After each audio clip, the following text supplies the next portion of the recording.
Hello दोस्तों, आज हमारे YouTube चैनल पर आपका हार्दिक स्वागत है। आज हम लेकर आए हैं मोरल स्टोरीज इन हिंदी। घर आए मेहमान। राहुल अपनी पत्नी सीमा और अपनी माँ के साथ रहता था।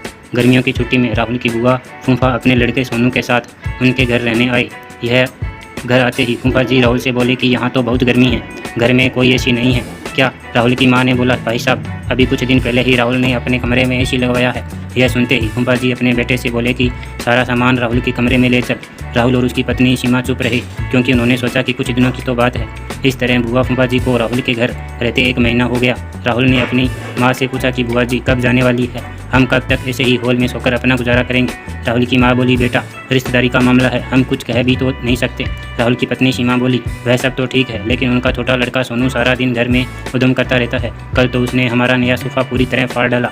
राहुल इस बात पर बहुत गुस्सा हुआ कि नया सोफ़ा फाड़ दिया। वह अपनी पत्नी से बोला, तुम सोनू को ऐसा करने से रोकते क्यों नहीं? सीमा बोली, जब से बुआ फूफा जी आए हैं कुछ न कुछ खाने की डिमांड करते हैं, जिसे मेरा और माँ जी का सारा दिन तो रसोई में ही बीत जाता है। राहुल ने कहा कि मैं अभी जाकर फूफा जी से पूछता हूँ कि वह आखिर कब जाएंगे। राहुल ने बातों बातों में फूफा जी से कहा कि 1 महीना हो गया है, आपके जॉब की छुट्टियाँ तो ख़त्म हो गई होगी ना? फूफा जी बोले, राहुल मैंने जॉब तो कब छोड़ दी, अब तो मैं बिजनेस करता हूँ और अब मैं इस शहर में भी कुछ बिजनेस खोलने की सोच रहा हूँ।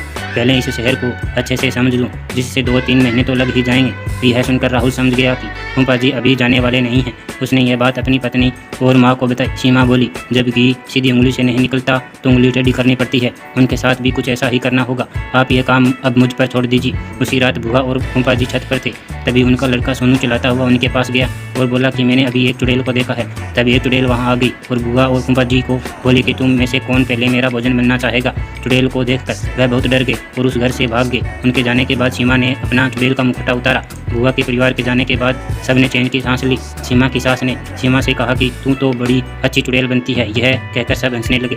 इस कहानी से हमें यह सीख मिलती है कि हमें किसी भी रिश्ते का गलत फ़ायदा नहीं उठाना चाहिए। जिस तरह बुआ के परिवार ने अपनी रिश्तेदारी का गलत फ़ायदा उठाया और दूसरों को परेशान किया, इसी तरह की शिक्षाप्रद, मोटिवेशनल और प्रेरक हिंदी कहानियों के लिए हमारे YouTube चैनल को सब्सक्राइब करें। धन्यवाद।